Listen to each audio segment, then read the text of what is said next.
ప్రియులారా, ప్రార్థన చేసుకుందాం. పరిశుద్ధుడా, మీకే స్తుతులు స్తోత్రాలు చెల్లిస్తూ ఉన్నాం. ఈ ప్రాతకాల ఆరాధనలో తండ్రి, మీ సన్నిధి నిత్యము మాతో ఉంచండి. ఆరాధన అంతటలో మహిమ ఘనత ప్రభావాలు మీకు ఆరోపిస్తూ యేసు ప్రభు వారి పరిశుద్ధ నామమున వేడుకొనుచున్నాము తండ్రి, ఆమేన్.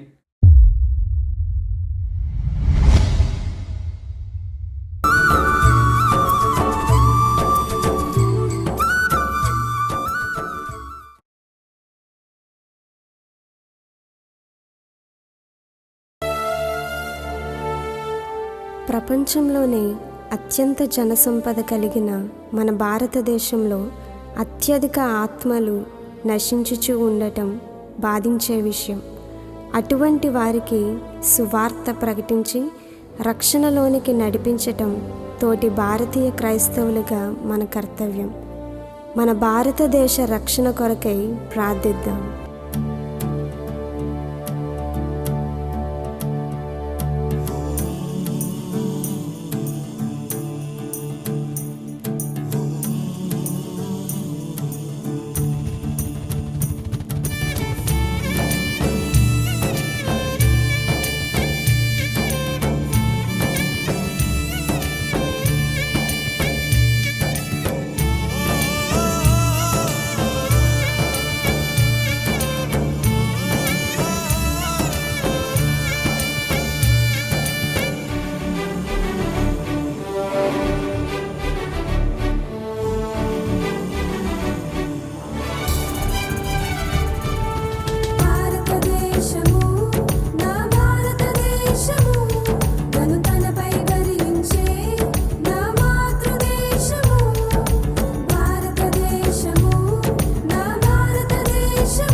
పై ఘోషించే నన్ను కన్న దేశము, నా యేసయ్యా, నా యేసయ్యా.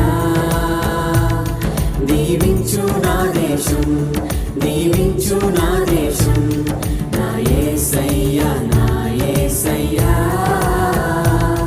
దీవించు నా దేశం, దీవించు నా దేశం.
దీవించు నా దేశం, దీవించు నా దేశం, నా యేసయ్యా, నా యేసయ్యా. దీవించు నా దేశం, దీవించు నా దేశం.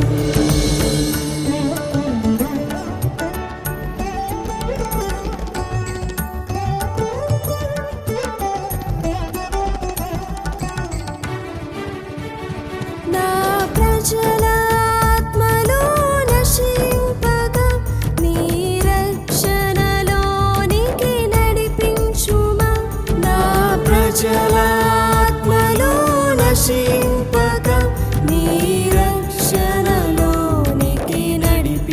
దీవించుమా నా యేసయ్యా నా యేసయ్యా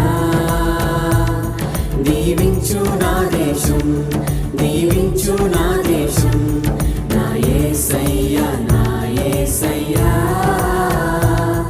దీవించు నా దేశం దీవించు నా దేశం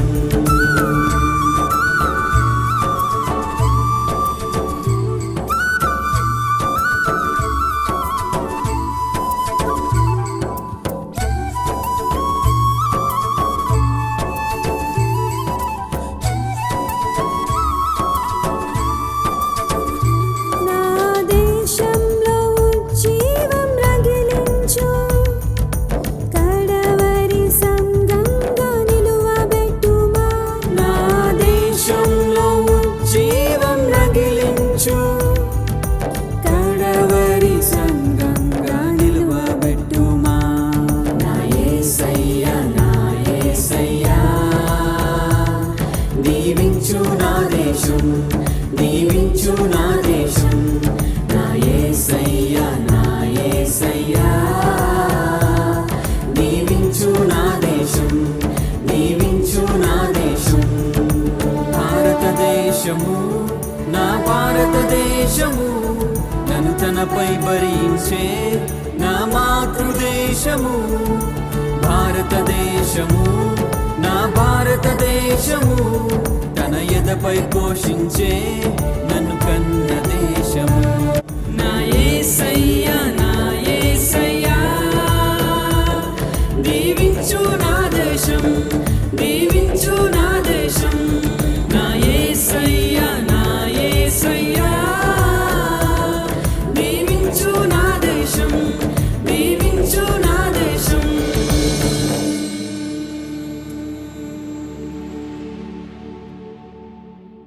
ప్రియులారా, ప్రభు పేరిట మీకు శుభాలు. విశేషంగా మరి స్వాతంత్ర్య దినోత్సవ శుభాకాంక్షలు మీ అందరికీ కూడా పండు prince and sisters YouTube channel ద్వారా మేము తెలియజేస్తూ ఉన్నాం. మన దేశము కొరకు, ప్రభుత్వము కొరకు, అధికారుల కొరకు మనం ప్రార్థన చేద్దాం. దేశ భద్రత కొరకు, శాంతి సమాధానాల కొరకు ప్రార్థన చేద్దాం. అలాగే జన్మదినాలు, వివాహ దినాలు జరుపుకుంటున్న కుటుంబాలకు కూడా యేసుక్రీస్తు ప్రభు వారి పరిశుద్ధ నామమున శుభాలు మేము అందజేస్తా ఉన్నాం. దేవుడు మిమ్మలను దీవించునుగాక. మంచిదండి. ప్రాతకాల ఆరాధన కొరకు ఏర్పాటు చేయబడిన పరిశుద్ధ లేఖనాన్ని కలిసి చదువుకుందాం. ఇర్మియా గ్రంథము 2వ అధ్యాయము 19వ వచనాన్ని కలిసి చదువుకుందాం. నీ దేవుడైన యెహోవాను విసర్జించుటయు, నీకు నా ఎడల భయభక్తులు లేకుండుటయు, బాధకును శ్రమకును కారణమగునని నీవు తెలుసుకొని గ్రహించున్నట్లు నీ చెడుతనమును నిన్ను శిక్షించును.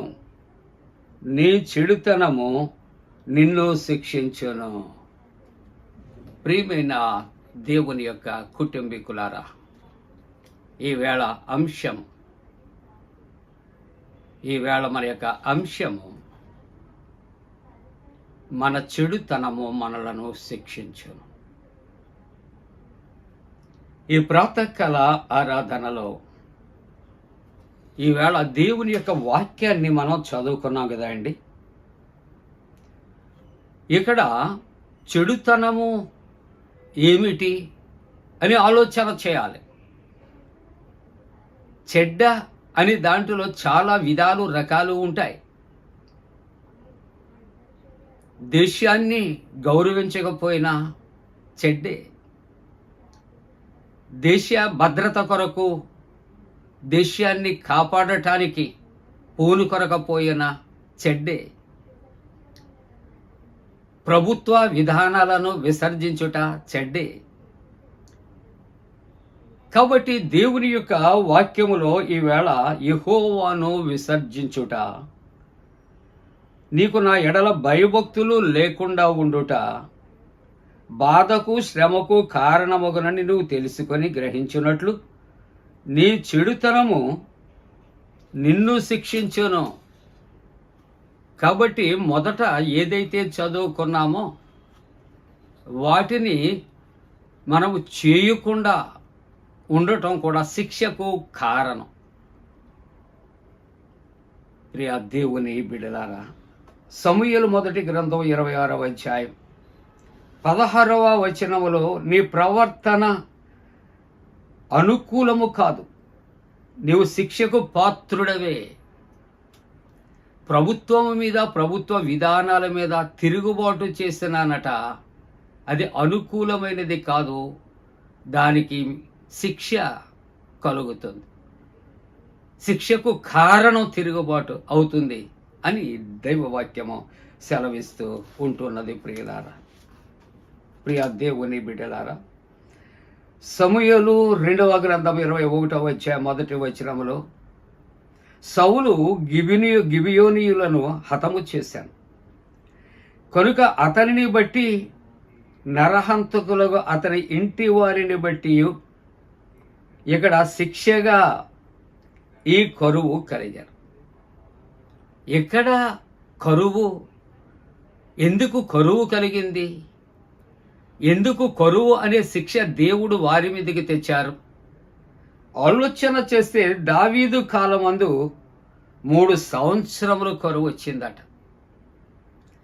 ఈ 3 సంవత్సరాలు కరువు రావటానికి కలిగిన కారణం సౌలు రాజు చేసినటువంటి తప్పిదము, పొరపాటు. అంటే గిబియోనీయులనట హతము చేశాడట.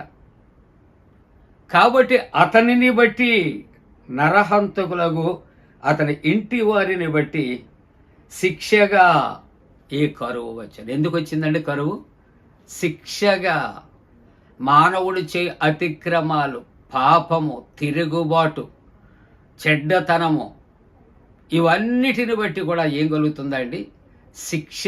ఇక్కడ ఏ శిక్ష వచ్చింది? కరువు అనే శిక్ష వచ్చినట్లుగా చూస్తా ఉన్నా. సామెతల గ్రంథం 11వ అధ్యాయం 1వ వచనములో చూస్తే 21వ వచనం, సామెతల గ్రంథం 11వ అధ్యాయం 21వ వచనములో చూస్తే, నిశ్చయముగా భక్తిహీనునికి శిక్ష తప్పదు. భక్తిహీనత, దేవుడంటే భయభక్తులు కలగాలి. యెహోవా యందు భయభక్తులు గలవాడు ఇలాగో ఆశీర్వదించబడతాడు. యెహోవా యందు భయభక్తులు కలిగి ఆయన త్రోవల యందు నడిచేవారు ధన్యులు.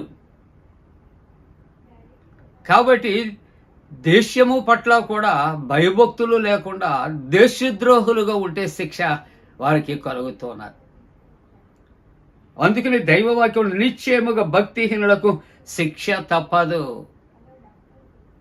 ప్రియ దేవుని బిడ్డలారా, మరి యొక్క సామెతల గ్రంథం 13వ అధ్యాయం 13వ వచనములో ఇంకా ఆజ్ఞను తిరస్కరించుట కూడా ఏటండి? ఆజ్ఞను తిరస్కరించేవాడు అందువలన శిక్ష పొందను. ప్రియమైన దేవుని యొక్క బిడ్డలారా, ప్రియమైనటువంటి విశ్వాసులారా, దేవుని ఆజ్ఞలను తిరస్కరించిన శిక్ష వస్తుంది. ఒక చక్కటి స్లోగన్ ఉంది, దేశమును ప్రేమించుమన్న మనుషులంటే మట్టి కాదు గురజాడ వారి యొక్క చక్కటి మాటలు. దేశము, మన దేశము, భారతదేశము. కాబట్టి ఆజ్ఞను తిరస్కరించేవాడు అందువల్ల శిక్ష పొందుతాడు. రోమపత్రిక 8వ అధ్యాయం 1వ వచనములో, క్రీస్తు యేసునందున్న వారికి ఏ శిక్షా విధి లేదు. కాబట్టి దేవుని యొక్క వాక్యం క్రీస్తు యేసునందు ఉన్న ఎడల ఏ శిక్ష కలగదు. ఎఫెసీ పత్రిక 6వ అధ్యాయం 4వ వచనంలో, ఇక్కడ ప్రభు యొక్క శిక్షల బోధల వారిని పెంచండి. అందుకని కుటుంబానికి కానీ, బిడ్డలకు కానీ, తల్లిదండ్రుల మీదకి కానీ శిక్ష రాకుండా ఉంటే దైవవాక్యం అంటుంది, చక్కటి మాట ఇక్కడ వ్రాయబడుతూ ఉంటుంది. ప్రభు యొక్క శిక్షలు, బోధలు, బిడ్డలను తల్లిదండ్రులు పెంచాలి, తల్లిదండ్రులు కూడా ఆయన భయభక్తుల్లో మనం పెరగాలి. ముగింపుగా సామెతల గ్రంథం 6వ అధ్యాయం 23వ వచనంలో చూస్తే, శిక్షార్థమైనటువంటి గద్దింపులు జీవ మార్గాలు. గద్దింపు దేనికంటే నువ్వు జీవ మార్గంలో ప్రవేశించటానికే, నువ్వు తప్పిపోకుండా తిన్నని మార్గంలో నడవటానికే. కాబట్టి ప్రియ దేవుని బిడ్డలారా, నీ చెడుతనము నిన్ను శిక్షిస్తుంది. మనం శిక్షించబడకుండా ఉండాలంటే మనము మన యొక్క చెడ్డ మార్గాలను విడిచి ప్రభు మార్గాలు నడుచుకుందాం, ప్రార్థన చేసుకుందాం. పరిశుద్ధుడా, నీకు వందనాలు దేవా. భారతదేశానికి నేను ఇచ్చిన స్వాతంత్ర్యాన్ని బట్టి వందనాలు. ఈ స్వాతంత్ర్యము కొరకునైనా పోరాడిన స్వాతంత్ర్య సమరయోధుల కొరకునైనా వందనాలు. వారి కుటుంబాల కొరకు వందనాలు. ప్రభుత్వము కొరకునైనా పాలకుల కొరకు వందనాలు. భారతదేశంలో ఉన్న ప్రతి ఒక్కరి కొరకు వందనాలు. అలాగే ప్రభా, ఈ ప్రాతకాల ఆరాధన ఏకీభవించిన ప్రతి బిడ్డల పేరు చెప్పి దీవించి ఆశీర్వదించమని యేసు ప్రభు వారి దివ్య నామమున వేడుకొనుచున్నాము తండ్రి, ఆమేన్.